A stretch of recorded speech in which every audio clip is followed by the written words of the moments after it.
नमस्कार दोस्तों, आपका बहुत-बहुत स्वागत है आपके अपने यूट्यूब चैनल में। तो इससे पहले वीडियो में हमने देखा आपके उत्तराखंड का परमार वंश या फिर परमार वंश पार्ट 1, जिसमें हमने आपके देखे परमार वंश से महत्वपूर्ण जितने भी आपके गढ़ रहे हैं, उनसे हमने महत्वपूर्ण प्रश्न देखे। आज रहेंगे आपके परमार वंश का पार्ट 2, जिसमें हम देखेंगे आपके परमार वंश के राजाओं के बारे में, ठीक है? तो चलिए आज का सेशन शुरू करते हैं। और अगर आपको सेशन पसंद आ रहे हैं तो आपसे रिक्वेस्ट है कि अपने दोस्तों के साथ ज़्यादा से ज़्यादा शेयर ज़रूर करें और चैनल को सब्सक्राइब ज़रूर करें। सबसे पहला प्रश्न है कि परमार वंश का 37वां राजा कौन था? सुदर्शन शाह, अजयपाल, ललित शाह या फिर प्रताप शाह? तो मैंने आपको बताया है कि परमार वंश का जो 37वां राजा है, जिसने आपकी जो है 52 गढ़ों को जीता, वह कौन है आपका? वह है आपका अजयपाल। किस राजा को राहुल सांकृत्यायन ने परमार वंश का संस्थापक माना है? अजयपाल को, महिपत शाह को, बलभद्र शाह को या फिर इनमें से कोई नहीं? ठीक है, तो राहुल सांकृत्यायन के अनुसार जो है वह है आपका जो है राजा जो है वह है आपका अजयपाल है, जो क्या है इसका संस्थापक है। किसका? परमार वंश का संस्थापक है राहुल सांकृत्यायन के अनुसार। ठीक है, किस व्यक्ति ने अजयपाल को गणपति नाम से संबोधित किया है? राहुल सांकृत्यायन, घनानंद खंडूरी, राय बहादुर पातीराम या फिर ग्रिसन? तो किसने जो है आपको जो अजयपाल है उसको गढ़वाल के नाम से संबोधित किया है, सॉरी गढ़पाल के नाम से, ठीक है, गढ़पाल के नाम से संबोधित किया है। तो वह है आपके राय बहादुर जो है पातीराम जी। उन्होंने अजयपाल को जो है गढ़वाल के गणपति के नाम से, गढ़पाल के नाम से जो है संबोधित किया है। अगला प्रश्न है आपका कि निम्न में से 1490 ईस्वी से लेकर 1519 ईस्वी तक किस शासक का कार्यकाल रहा है? कनकपाल, अजयपाल, ललित शाह, प्रद्युमन शाह? तो सही उत्तर हो जाएगा जो है आपका अजयपाल, इसका सही उत्तर हो जाएगा आपका। किस चंद शासक ने अजयपाल को बधानगढ़ के युद्ध में हराया था?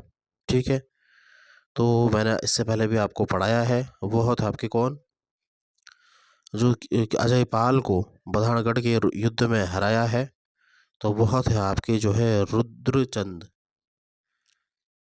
यहाँ पे पूछा गया आपका, सॉरी यहाँ पे आपका डी ऑप्शन है, यहाँ पे प्रिंट नहीं हो रखा है, तो मैं आपको बता देता हूँ कि किस चंद शासक ने अजयपाल को बधानगढ़ के युद्ध में पराजित किया था? तो वह राजा थे आपके जो है राजा कीर्तिचंद थे। यहाँ पे ऑप्शन नहीं है आपका डी, कीर्तिचंद। ठीक है, कीर्तिचंद जो थे उन्होंने अजयपाल को बधानगढ़ के युद्ध में हराया था। ठीक है, बहुत महत्वपूर्ण प्रश्न है। ठीक है, और रुद्रचंद और बलभद्र शाह के बीच में भी आपका बधानगढ़ का युद्ध हुआ था, क्योंकि इधर आपका कुमाऊं है, बधानगढ़ एक बाउंड्री का काम करती है आपका, इधर आपका कुमाऊं हो जाएगा, इधर आपका गढ़वाल है, इधर आपका क्या है कुमाऊं है। इस प्रकार से यह क्या है एक बाउंड्री का काम करता है आपका कौन, जो आपका बधानगढ़ है। तो यहाँ पे युद्ध चलता रहता था। ठीक है, तो अजयपाल और आपका कीर्तिचंद के बीच युद्ध हुआ था, जिसमें कीर्तिचंद की क्या हो गई थी, विजय हो गई थी आपका, और अजयपाल क्या है हार गया था। फिर इसने निश्चय लिया कि यह गढ़वाल का सबसे शक्तिशाली शासक बनेगा।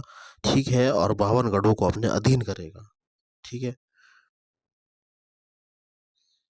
1517 ईस्वी में अजयपाल ने किस स्थान पर अपनी राजधानी स्थानांतरित की?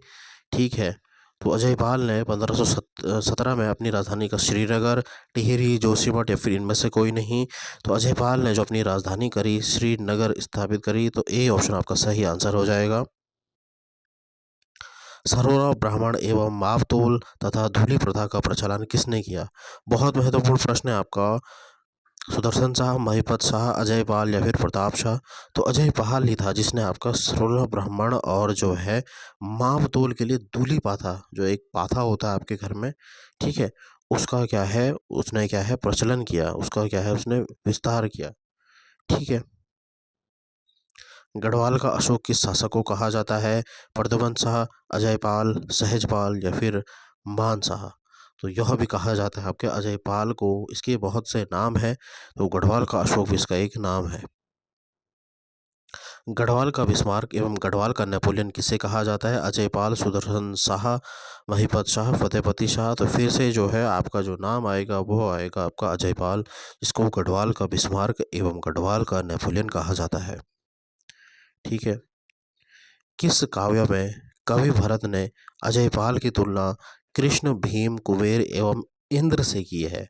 मानवोदय काव्य, गोरखानी काव्य, ए और बी दोनों, या फिर इनमें से कोई नहीं। तो कवि भरत जो थे उन्होंने क्या है मानवोदय काव्य में जो है अजयपाल की तुलना किससे करी है? कृष्ण से, भीम से, कुबेर एवं इंद्र से की है। तो ए ऑप्शन आपका सही हो जाएगा, मानवोदय काव्य। ठीक है। और आपसे पूछा भी जाता है कि मानवोदय काव्य किसने लिखी है? तो यह लिखी है आपके कवि भरत ने। बहुत महत्वपूर्ण प्रश्न इससे भी बनता है आपका। गढ़वाल का कृष्ण किसे कहा जाता है? फिर से आपका प्रश्न है। तो यह भी कौन से राजा हैं आपके? अजयपाल है। किस ग्रंथ में अजयपाल को गोरखनाथ संप्रदाय के 84 सिद्धों के में से एक माना जाता है? ठीक है, 84 सिद्धों में से एक माना जाता है। गोरक्ष संतावरजाल या फिर नवनाथ कथा, ए और बी दोनों, या फिर इनमें से कोई नहीं। ठीक है। तो गोरक्ष संतावरजाल में भी इसे कहा गया है और नवनाथ कथा में भी, यानी सी ऑप्शन आपका सही आंसर हो जाएगा। दोनों में इसे क्या कहा गया आपका कि यह क्या है गोरखनाथ संप्रदाय से जो है माना गया है, यानी उसे क्या है फॉलो करता था ये। गोरखनाथ पंथ के सन्यासी सतनाथ का आवास स्थल कहाँ है? जोशीमठ में, चांदपुर गढ़ी में, देवलगढ़ में, या फिर बागेश्वर में। तो इनका निवास स्थान कहाँ है आपका? देवलगढ़ पौड़ी में स्थित है। गोरखनाथ एवं द कनफटा योगीज पुस्तक के लेखक कौन है? जॉर्ज डब्ल्यू विंग्स, भरत कवि, एटकिंसन, H.G. वॉल्टन। तो इसका सही उत्तर हो जाएगा जॉर्ज डब्ल्यू विंग्स ने जो है गोरखनाथ एंड द कनफटा योगीज ये नामक पुस्तक लिखी है। देवलगढ़ में स्थित सत्यनाथ भैरव गुफा का जीर्णोद्धार किसने करवाया था? मानशाह ने, अजयपाल ने, सहजपाल ने, या फिर इनमें से कोई नहीं। इसका सही उत्तर हो जाएगा अजयपाल। ठीक है। ठाकुर शूरवीर सिंह द्वारा रचित कहा गया है सावरी ग्रंथ में किस राजा को? ठीक है, ठाकुर शूरवीर सिंह किस राजा को कहा गया है आपका सावरी ग्रंथ में? ठीक है, ठाकुर शूरवीर के द्वारा जो रचित पुस्तक है सावरी ग्रंथ, उसमें किस राजा को आपको आदिनाथ कहा गया है? तो यह भी कौन से राजा थे आपके? अजयपाल थे। मैंने आपको बताया जहाँ पे भी आपका पाल वंश नाम के बारे में आ जाएगा तो अजयपाल के सबसे ज़्यादा आपके नाम है। सावरी ग्रंथ किस विद्या पर आधारित पुस्तक थी? शैक्षणिक, आयुर्वेदिक, वैदिक, या फिर उपरोक्त में से सभी? तो यह क्या थी आपकी? वैदिक विद्या थी। तो सी ऑप्शन आपका सही आंसर हो जाएगा। किस स्थान पर विष्णु मंदिर के सामने अजयपाल का प्रशासन की मुद्रा में पद्मासन की मुद्रा में चित्र बना हुआ है? देवलगढ़ में, जोशीमठ में, चांदपुरगढ़ में, या फिर श्रीनगर में? तो ये तो आपको पता होगा कि जब आप देवलगढ़ मंदिर गए होंगे, ठीक है, तो वहाँ पे क्या है एक शिला है, वहाँ पे क्या है अजयपाल का एक चित्र मिलता है जिसमें वो क्या है पद्मासन में बैठा हुआ है। तो ए ऑप्शन आपका सही आंसर हो जाएगा। किस शासक के शासनकाल में लक्ष्मीचंद ने 7 बार गढ़वाल पर आक्रमण किया एवं हार का सामना किया? इसीलिए इसे क्या बोला जाता है? लखुली बिराली के नाम से लक्ष्मीचंद को जाना जाता है, क्योंकि इसने जो है क्या है आपका 7 बार गढ़वाल पर आक्रमण किया। तो उस समय आपका जो है राजा कौन था? वह थे आपके राजा जो है गढ़वाल के राजा जो थे वह थे आपके मानशाह। ठीक है, जिन्होंने इसे क्या है 7 बार जो है हराया था। किस शासक के समय भरत कवि ने मानवोदय काव्य की रचना करी थी?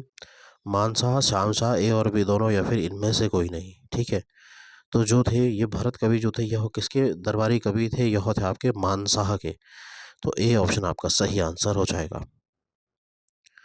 आगे बढ़ने से पहले मैं आपको कहना चाहता हूँ कि अगर आपको वीडियो पसंद आ रही है और हमारी मेहनत पसंद आ रही है तो आप ज़रूर एक कमेंट करें और इस चैनल को सब्सक्राइब ज़रूर करें। किस काव्य में मानशाह को सूर्य के समान तेजस्वी एवं राजा बलि के समान दानवान माना गया है? सांवरी ग्रंथ, मानवोदय काव्य, नवनाथ कथा या फिर उपरोक्त में से सभी। तो मानवोदय काव्य इसका सही उत्तर हो जाएगा ऑप्शन बी, जिसमें जो है मानसाह को सूर्य के समान तेजस्वी एवं राजा बलि के समान दानवीर माना गया है। मानवोदय काव्य की रचना किस भाषा में हुई है? हिंदी, गढ़वाली, संस्कृत या फिर उर्दू? तो मानवोदय काव्य जो है वह क्या है, संस्कृत भाषा में है। सी ऑप्शन आपका सही आंसर हो जाएगा। और कवि भरत ने क्या है, मानवोदय काव्य लिखी है। श्री फॉरेस्टर द्वारा रचित पुस्तक the Ali travels and India में मानसाह का जिक्र करते हुए उनकी राजधानी कहाँ बताई गई है? देवलगढ़, प्रतापगढ़, जोशीमठ या फिर श्रीनगर? इसका सही उत्तर हो जाएगा मानसाह की जो राजधानी बताई गई है वह बताई गई है आपका श्रीनगर में। ठीक है, the early travels and India में। जीतू बगड़वाल के समय जो आपका देवलगढ़ का शासक कौन था? बलभद्र शाह, मान शाह, अजयपाल या फिर इनमें से कोई नहीं? तो जो आपने जीतू बगड़वाल की कहानी सुनी होगी जिसको आंचर्य हर लेती है, ठीक है, तो उस समय जो देवलगढ़ का शासक था वह था आपका मान शाह। तो बी ऑप्शन आपका सही आंसर हो जाएगा। जीतू बगड़वाल कहाँ का निवासी था? बगोड़ी गांव टिहरी, खैरासैण पौड़ी, बिरोखाल पौड़ी या फिर अखोड़ी गांव टिहरी? तो वह कहाँ था आपका जो है बगोड़ी गांव, बगोड़ी गांव का था। ठीक है, इसीलिए बगड़वाल से आप याद सकते हो कि बगड़वाल और बगोड़ी गांव टिहरी में पड़ता है, वहाँ का जीतू बगड़वाल रहने वाला था। पवार वंश का 45वां शासक कौन था? मान शाह, बलभद्र शाह, श्याम शाह या फिर सुदर्शन शाह? तो 45वां शासक जो था वह था आपका श्याम शाह। श्याम शाह का शासनकाल कब से कब तक रहा, आपसे पूछा गया है। तो यह रहा 1611 से लेकर 1630 तक, लेकिन ये ज़्यादा महत्वपूर्ण नहीं है। सर्वाधिक उम्र में राजा बनने वाला गढ़वाल का शासक कौन था? यानी सबसे कम उम्र में जो है सर्वाधिक उम्र यानी बुढ़ापे में राजा बनने वाला गढ़वाल का शासक कौन था? श्याम शाह, मान शाह, महिपत शाह या फिर उपरोक्त में से सभी? तो इसका सही उत्तर हो जाएगा महिपत शाह। ये बहुत महत्वपूर्ण प्रश्न है। महिपत शाह जो था वह क्या था आपका आधी उम्र से ज़्यादा में क्या है, मतलब बुढ़ापे की कगार पर था, उस समय वह क्या है राजा बना था। ठीक है, किस शासक को अक्खड़ राजा के नाम से भी जाना जाता है? इससे पहले भी प्रश्न आ गया। महिपत शाह, मान शाह, श्याम शाह या फिर इनमें से कोई नहीं? तो वह वे राजा भी थे जो आपके वो थे आपके महिपत शाह, जिन्हें क्या है अक्खड़ राजा के नाम से जाना जाता है। रोटी सूची प्रथा का प्रारंभ किसने शुरुआत करी? रोटी सूची प्रथा की बलभद्र शाह, मान शाह, महिपत शाह या फिर उपयुक्त में से सभी? तो ये भी आपके जो थे महिपत शाह जो थे, इन्होंने क्या है रोटी सूची प्रथा का क्या है प्रारंभ किया था। निम्न में से महिपत शाह के सेनापति कौन थे? ठीक है, अब सेनापति से भी आपके प्रश्न आते हैं।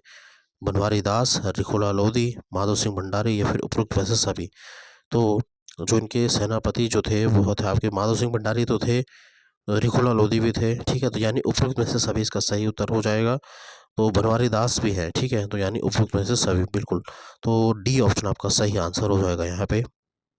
अगला प्रश्न देखते हैं अब हम। अजयपाल की मृत्यु कब हुई थी? ये डेट इतना इम्पोर्टेंट नहीं है, आप इसे याद ना रखें, इसलिए महत्वपूर्ण प्रश्न भी नहीं है। 1519 ईस्वी में। कफ्फू चौहान किस गढ़ के सरदार थे? तो मैंने आपको बताया कहाँ के, उप्पूगढ़ के। ठीक है, टिहरी में। निम्न में से कौन स्वयं को पशुओं में सिंह और पक्षियों में गरुड़ की तरह हूँ कहता था? कफ्फू चौहान, अजयपाल, सहजपाल या फिर उपयुक्त से सभी? तो जो है पशुओं में सिंह और पक्षियों में गरुड़ की तरह मानते थे अपने को बहुत आपके कप्पू चौहान, जो फिर उप्पूगढ़ के क्या है राजा थे टिहरी में। कप्पू चौहान को किस शासक ने मुखाग्नि दी थी? ठीक है, अजयपाल ने, सहजपाल ने, मानशाह ने, बलभद्र शाह ने? तो मैंने आपको बताया था जो अजयपाल था वह क्या है बावनगढ़ को जीतने गया था, लेकिन उसे जो सबसे टफ जो जीतना लगा वह लगा आपका कप्पू चौहान का जो उप्पूगढ़ था। ठीक है, अजयपाल का अंतिम युद्ध किस गढ़ पर था? अब आपसे पूछे अंतिम युद्ध किस गढ़ पर था? देवरगढ़, चांदपुरगढ़, उप्पूगढ़ या फिर इनमें से कोई नहीं? तो सबसे अंतिम गढ़ जो था जिसको सबसे महत्वपूर्ण गढ़ माना जाता है वो था उप्पूगढ़। इसको नहीं हराने में बहुत मेहनत लगी थी अजयपाल को। ठीक है, तो उप्पूगढ़ इसका सही उत्तर है। देवप्रयाग रघुनाथ मंदिर पर किस राजा का लेख मिलता है? ठीक है, सहजपाल का, अजयपाल का, मानशाह का या फिर बलभद्र शाह का? इसका सही उत्तर हो जाएगा जो रघुनाथ मंदिर देवप्रयाग है, वहाँ से हमें लेख मिलता है सहजपाल का। तो ए ऑप्शन आपका सही उत्तर हो जाएगा यहाँ पे। अगला प्रश्न है आपका, 1548 से लेकर 1575 तक गणराज्य पर किस राजा का शासन था? अजयपाल, सहजपाल, ए और बी दोनों या फिर इनमें से कोई नहीं? ठीक है, तो इसका सही उत्तर हो जाएगा सहजपाल। उतना महत्वपूर्ण प्रश्न नहीं है क्योंकि आपसे डेट नहीं पूछी जाती है, ठीक है, लेकिन क्रम पूछा जा सकता है कि किस राजा का कौन सा क्रम है। तो स्टूडेंट्स, कैसी लगी आपको ये क्लास ज़रूर कमेंट करें, और अगर आप नए हैं तो चैनल को सब्सक्राइब ज़रूर करें और अपने दोस्तों के साथ ज़्यादा से ज़्यादा शेयर करें। लाइक ज़रूर करें वीडियो को, और एक कमेंट ज़रूर करें अगर आपको वीडियो पसंद आई है। शेयर ज़रूर करें अपने दोस्तों के साथ। धन्यवाद। जय हिंद।